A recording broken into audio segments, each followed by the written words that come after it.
When I was first inspired to produce a painting about the Vietnam War, I felt that as a Marine Corps Vietnam veteran with a 4-decade-long art career, I was qualified to at least pursue the inspiration.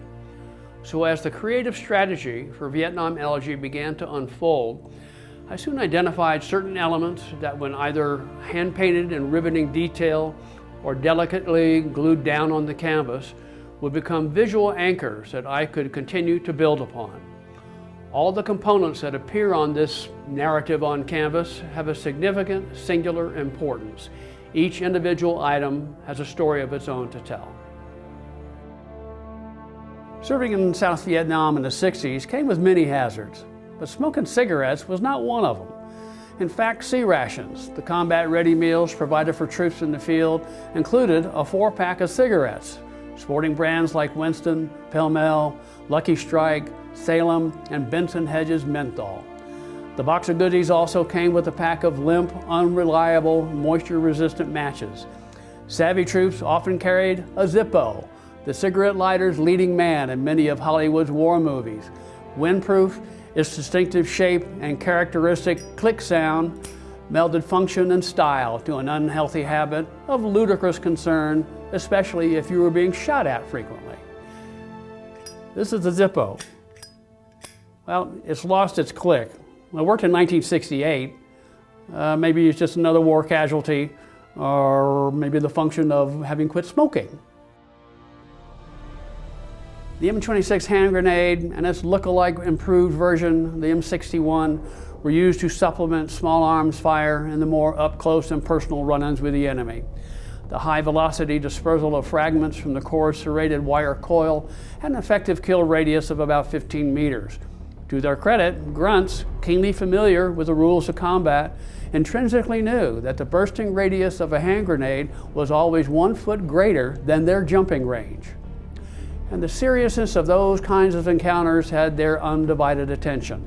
Bottom line, if you are throwing HE grenades, there's some serious shit happening.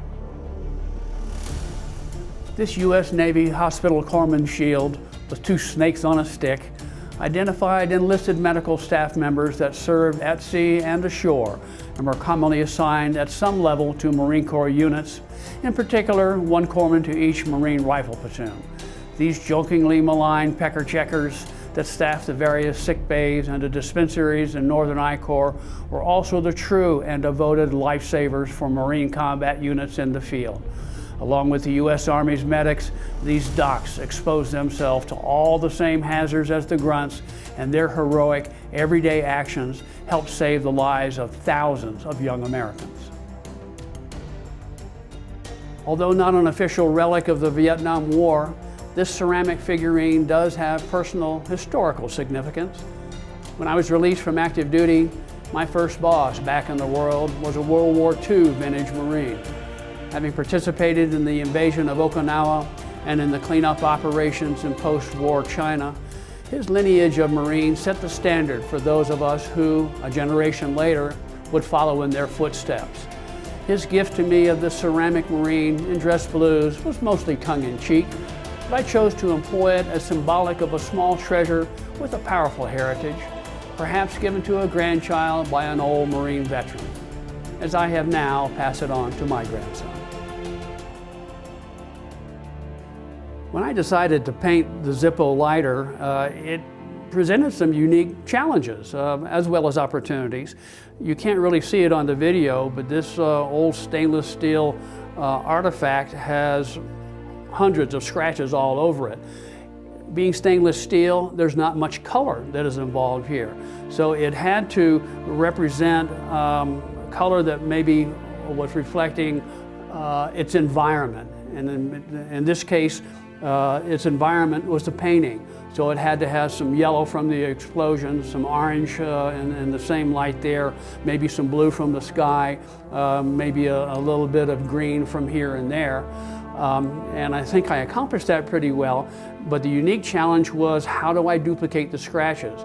And so, as you will see in a time-lapse video sequence, I got an old wire brush and dipped it into white acrylic paint and just sort of scratched it across the canvas, and it left an insinuation of these scratch lines and accomplished the goal that I wanted to give this a little bit of antiquity.